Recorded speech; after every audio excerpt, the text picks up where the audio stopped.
pananampalataya, yung pag-test, should I say, ng ating pananampalataya, ano po yung pinuproduce nun?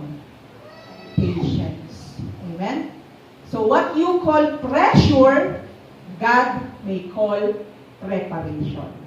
Diba sabi nga, ako ito yung parang naging sa akin, ewan ko kung naging perception ko dahil naranasan ko na every time na mayroong mangyayaring pagsubok sa buhay ko, sa tuwing mayroong dumating na pagsubok sa buhay ko, marami akong naranasan, after that, may malaking pagpapala. Amen?